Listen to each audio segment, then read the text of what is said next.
You awaken in a gallery lined with portraits, dozens of women who all share the same face. Their eyes follow you as you move. Their smiles are thin, polite, and exhausted. Each canvas bears a different date, a different title: Infanta, Archduchess, Queen. But it's as though the same woman has been painted again and again, her beauty preserved and her blood slowly poisoned with every generation. Before we begin this journey into the most haunting corridors of royal history, take a moment to join the growing community of curious minds who explore the forgotten truths of the past. If stories like this fascinate you, remember to like this video, subscribe, and tell us where you're watching from. It's astonishing how, across oceans and time zones, we gather here, drawn together by the echoes of empires long gone and the people trapped inside their gilded cages. Now, step closer to the portraits. The candlelight flickers across cracked varnish, illuminating the unmistakable mark of dynasty: the Habsburg jaw, a protruding chin, a mouth slightly askew, an inherited deformity so distinct it became a biological signature. It began as a symbol of power, proof of pure lineage. But what is purity when it carries decay in its bones? In the courts of 15th and 16th century Europe, kings and queens believed their blood was divine. They called it sangre azul, blue blood, imagining their veins flowed with something purer than the crimson that pumped through the bodies of commoners.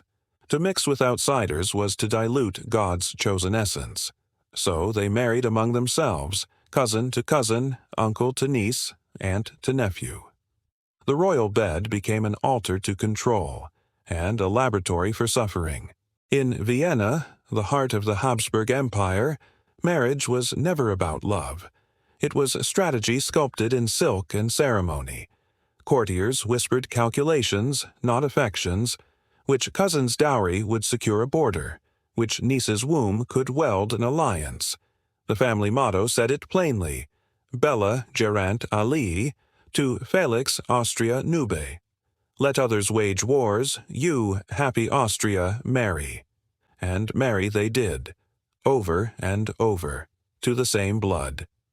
Historians today can trace it like a dark thread through the genealogies, generation after generation looping back upon itself. By the 1600s, nearly every royal house in Europe was connected by marriage to the Habsburgs. The Spanish crown, the Austrian duchies, the Holy Roman Empire, all ruled by people whose ancestors were, quite literally, the same people. Imagine the corridors of the Hofburg Palace in the 17th century: heavy velvet drapes shutting out the light, portraits upon portraits of cousins who were also grandparents, of nieces who became queens. Beneath the gold and incense, there lingered something sour: the faint smell of sickness, the echo of coughing from a distant chamber. Servants would later whisper that the royal children did not play much, that their limbs were fragile, that sometimes the young princess's hands trembled so violently they could not hold their teacups. But no one questioned the order of things. To question was treason, and treason had no bloodline. It was said that Emperor Charles V, the architect of a world-spanning empire, carried within him the seeds of that same corruption. His jaw jutted sharply forward, making speech laborious and meals a struggle. Yet he was revered as chosen by God, a living testament that royal deformity was not a flaw, but a mark of distinction. In portraits, artists softened the angles of his face, painted shadows that disguised the bulge of his chin. But they could not hide the truth. Nature itself was rebelling against centuries of arrogance. In this courtly theater, daughters were pawns, born already engaged before they could walk. Their fate was sealed in ink long before their first breath. The Princess Maria Anna of Austria was promised to her cousin as a child. Her own mother was both aunt and sister-in-law to her future husband. When Maria Anna was born, her nursemaid remarked that the infant's jaw was too noble, a euphemism for the deformity that would define her life. Vienna called it the will of God. Madrid called it the price of power. The priests spoke of divine order, the physicians of mysterious humors. None dared utter the real word, inbreeding, because to name it was to suggest that kings and queens, those anointed by heaven, could make monstrous errors. And so the silence continued, generation after generation, sealed by gold wedding bands and papal blessings.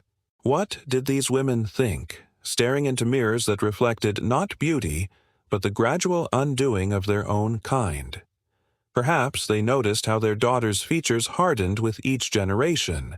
Perhaps they saw, beneath the lace and pearls, the slow erosion of vitality, the exhaustion in the eyes, the pale skin, the brittle hair. But their duty was to endure, and to bear sons who might one day sit on thrones built from their pain. In the grand portrait galleries of Madrid and Vienna, their likenesses remain, dozens of near-identical faces, each painted to immortalize youth and beauty, yet haunted by the same crooked jawline, the same downturned lips. It's as if time itself refused to move forward in those rooms. The faces repeat. The generations collapse inward, like mirrors facing mirrors, until the reflection blurs into something unrecognizable. Centuries later, when geneticists reconstructed the Habsburg family tree, they found the proof written in blood. The inbreeding coefficient, a cold mathematical measure of genetic overlap, revealed that some royal children were more genetically similar to their parents than siblings born of normal unions. It was as though the family tree had stopped branching and begun circling itself, strangling its roots. But the story of this curse isn't just numbers in a chart or portraits in a museum. It's flesh and bone, breath and heartbreak. Behind every crown was a girl who never had a choice, whose own reflection looked too much like her mother's, her grandmother's, her aunt's. Each of them carried the myth of purity in their veins, and the slow poison that came with it. And yet, the worst was still to come. For soon, the empire that worshipped its own reflection would give birth to brides whose grooms were their uncles, children who were born already dying, and queens whose minds fractured under the unbearable pressure of divine perfection. The gallery doors close, but their faces linger in your mind, identical, eternal, and waiting for the next portrait to be painted. The chapel is drenched in gold. Candles hiss softly against the chill air, their light trembling over marble saints whose eyes seem to weep wax. The choir sings a hymn meant for heaven, yet every note sounds like a warning. The bride walks slowly down the aisle, 15 years old, pale as porcelain, and dressed in a gown so heavy it seems to pull her toward the earth. Her groom waits at the altar, 40 years old, his face shadowed by both crown and bloodline. Her uncle.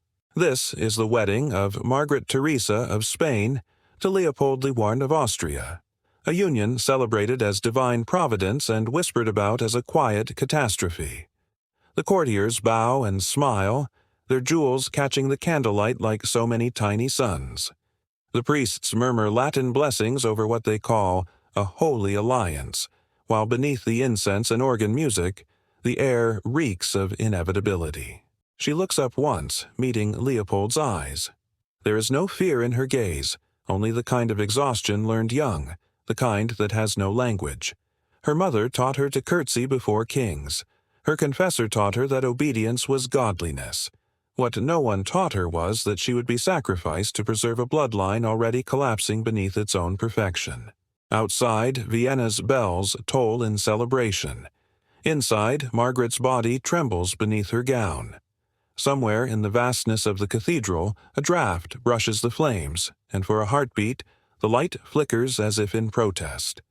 In this age, love was a rumor whispered behind tapestries. Marriage was politics made flesh. The Habsburgs, obsessed with divine purity, had turned the family tree into a spiral. Each generation circled closer to itself, until brother, cousin, uncle, all became one continuous name. The chroniclers of the time wrote it proudly. Her Majesty unites the most illustrious blood of Christendom. But behind those gilded words lay the truth.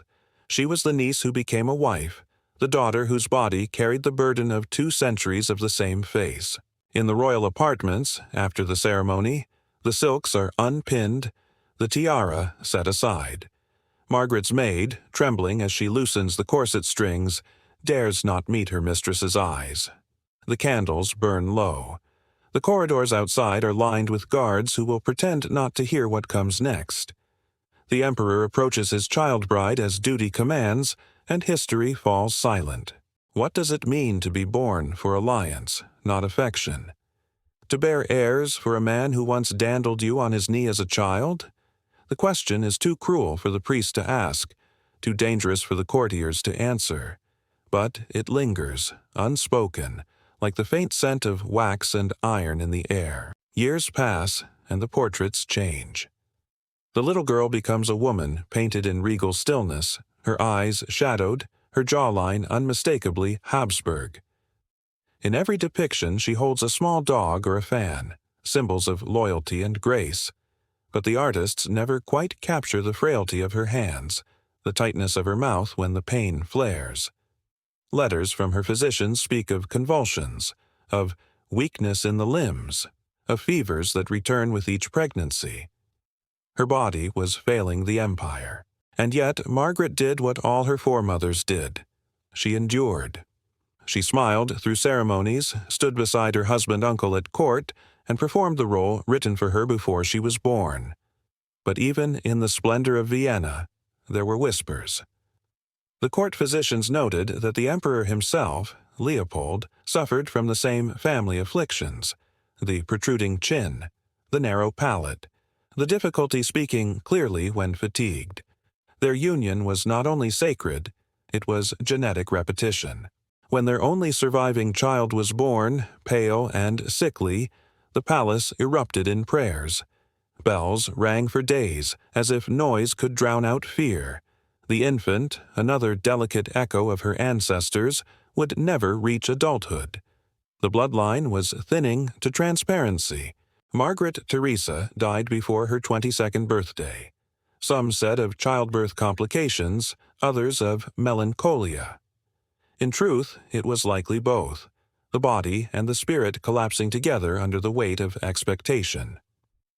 At her funeral, the courtiers wore mourning clothes that gleamed like armor, their faces composed into masks of solemnity. Her husband wept softly, not only for her, but for the lineage that was dying with her. But the tragedy did not end with Margaret. Her aunt before her, Anna of Austria, had also been a bride to her uncle, King Philip II of Spain. Her story echoed the same pattern: youth, obedience, frail health, and early death. The same face, the same fate. Even their portraits could be mistaken for one another: copper hair, pale skin, the long Habsburg chin. It was as if time itself refused to learn. In the secret archives of Madrid, a court physician once recorded his unease. These marriages preserve the blood, but not the strength. The daughters are fair, the sons are weak. God forgive what man insists upon repeating. His words were never read aloud. The empire had no patience for prophecy that came wrapped in truth. Now, centuries later, when one stands before their portraits in the Prado or Kunsthistorisches Museum, the silence around them feels alive. Their eyes follow you, not accusingly, but pleadingly, as if asking whether it was worth it. The crowns, the alliances, the empires bought with their bones. Outside the gallery, the modern world hums with motion, with the messy miracle of diversity and change. But inside, their world remains frozen. One where the bride was always a cousin, the groom always an uncle, and the wedding vows were whispered in the language of decline. The candles of that long-ago chapel have long since burned to ash. Yet sometimes when the light in the galleries dims just so, it seems as though you can still see her there, Margaret Theresa, turning her head ever so slightly in the portrait, as if straining to hear footsteps echoing down the aisle once more. Versailles, 1789. The air trembles with the sound of distant thunder, or perhaps it is the crowd outside, roaring for revolution. Inside her candlelit chamber, Marie Antoinette stands before a wall of mirrors that multiply her reflection into infinity. For a moment, she feels surrounded by ghosts, pale faces framed in gold, eyes soft and sorrowful. Her ancestors, her mirrors, her fate. The portraits stare back at her, women who shared her blood and her jawline, who wore crowns like shackles. Her mother, Empress Maria Theresa, looks down with imperious calm. Her grandmothers and great-aunts, the Habsburg queens of Spain and Austria, gaze from their canvases, forever young, forever dying. Each of them carried the curse of purity, the belief that royal blood was sacred, untouchable, and therefore doomed. The revolution outside is loud, but the true end of monarchy began long before this night. It began centuries earlier in the dark halls of Madrid with the last of the Spanish Habsburgs, Charles II, the final echo of an empire that had devoured itself from within. Charles was born in 1661, the son of an uncle and his niece. His family had intermarried for generations until the family tree no longer branched. It folded in on itself like a withered flower. At his birth, courtiers rejoiced. They believed the dynasty had been secured. But when the nurses lifted the infant's head, they saw the truth in his face. The twisted jaw, the frail limbs, the strange silence. He was called El Hechizado, the bewitched. His physicians wrote that he could not walk until he was 8, could not speak clearly, and could not bear an heir. They examined him in secret, as if he were a relic of a dying faith. To the priests, his suffering was divine mystery. To the physicians, a warning written in flesh. But no one dared to say what it truly was, the vengeance of blood against itself. As the boy king grew, Spain withered. His mind was clouded, his body weak, his court consumed by superstition. He prayed for children that never came, for health that never returned. When he died at 38, his autopsy shocked even his doctors. His heart was shriveled, his intestines blackened, his body without seed. The Habsburg bloodline had reached its natural end, yet its shadow lived on. In Austria, in France, in the daughter of empires who would one day become queen of a doomed court, Marie Antoinette.